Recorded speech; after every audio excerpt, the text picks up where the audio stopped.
नवा खे अपडेट कंदालू। अहम ख़बर है नवाब वली मोहम्मद मां देह बम्बई में ज़रदारी ऐं भंड बिरादरी में ॿिनि धुरियुनि में ज़मीन जे तकरार तां झेड़ो थियो आहे। फायरिंग में 2 ॼणा मारिजी विया आहिनि ऐं 7 ॼणा ज़ख़्मी थी पिया आहिनि।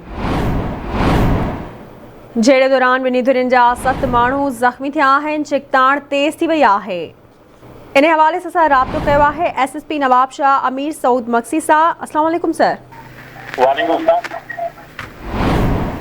अस्सलाम वालेकुम सर। वालेकुम सलाम। जी मूंखे ॿुधाइजो त ज़रदारी ऐं भंड बिरादरी में जेको तकरार थियो आहे हिन वक़्तु तव्हां उते मौजूदु आहियो, इन बाबति तव्हां छा चवंदा? इहो चवंदुसि त भंड बिरादरी ऐं ज़रदारी बिरादरी में ज़मीन जो हिकिड़ो देरीना मसइलो हले पियो, जिनजी अॼु फसल वढाई ते ॿिन्ही धुरियुनि हिक ॿिए ते शदीद फायरिंग कई। पुलिस मौक़े ते पहुती ऐं उन फायरिंग खे हिन वक़्तु स्टॉप कराए छॾियो आहे। मीनवाइल ॿिन्ही धुरियुनि जा कुझु माण्हू ज़ख़्मी आहिनि ऐं उन में असांजो उते picket incharge sub inspector Hamid Khoso उहो शदीद ज़ख़्मी थियो आहे। फर्दर जेको आहे उते असांजी भारी नफ़री मौजूदु आहे। हिन वक़्तु फायरिंग ते ठाकुर आहे।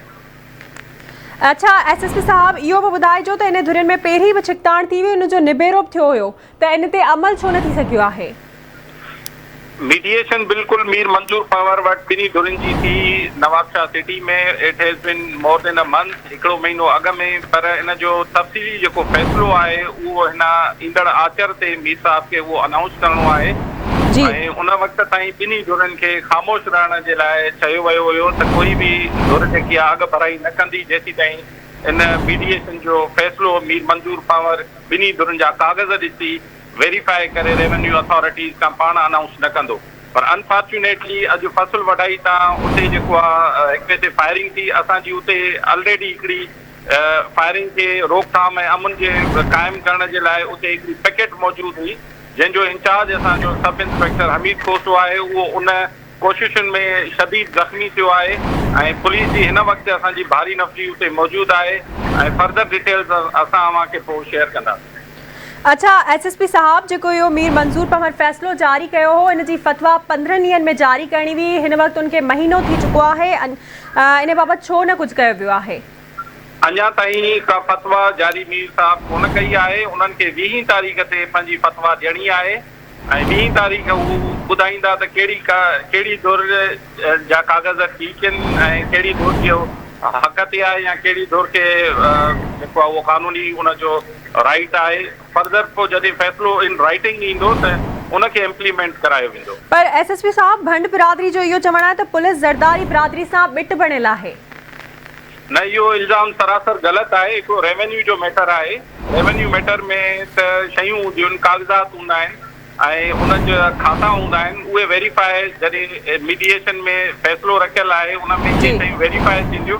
पुलिस जो त हिन में रोल आहे ई न। जीअं पुलिस जो एतिरो रोल आहे, जीअं अॼु हिक ॿिए ते शदीद फायरिंग थी रही त मौक़े ते असां पहुता आहियूं ऐं जानी ऐं माली नुक़सान खां ॿिन्ही धुरियुनि खे बचायो आहे ऐं इहो इल्ज़ाम ॾियणो उनखे रिजेक्ट थो कयां। अहिड़ी काई ॻाल्हि कोन्हे। पुलिस न्यूट्रल आहे ऐं पुलिस ॿिन्ही धुरियुनि खे अमन क़ाइमु करण जे लाइ बावर कराए थी ऐं जेकॾहिं कोई अमन में खलल आणींदो त उनजे ख़िलाफ़ सख़्त कानूनी कार्रवाई बि अमल में लाई। अच्छा, मूंखे इहो बि ॿुधाइजो त हिन वक़्तु तव्हां उते मौजूदु आहियो, हिन वक़्तु उते छा सूरत हाल आहे ऐं अॻियां कहिड़ी कार्रवाई कई वेंदी, छो त माण्हू जे मारिजण जा बि इतला आहिनि? हिन वक़्तु इहो चवंदुसि त फायरिंग ते ज़ाब्तो आंदो वियो आहे ऐं हाणे मुकमल ख़ामोशी आहे ऐं असां जेके ज़ख़्मी आहिनि उन्हनि खे इवैक्यूएट कयो आहे हॉस्पिटल ऐं फर्दर जेको आहे कानूनी कार्रवाई बिल्कुलु उहा ॾिठो वेंदो त कहिड़ी धुर जी अॻु भराई आहे ऐं बिल्कुलु लीगल जेको आहे हुन में एक्शन वरितो वेंदो ऐं कंहिंखे बि बख़्श न कयो वेंदो। ठीकु आहे, वॾी महिरबानी अव्हांजी SSP साहब आवाज़ न्यूज़ खे टाइम ॾियण लाइ।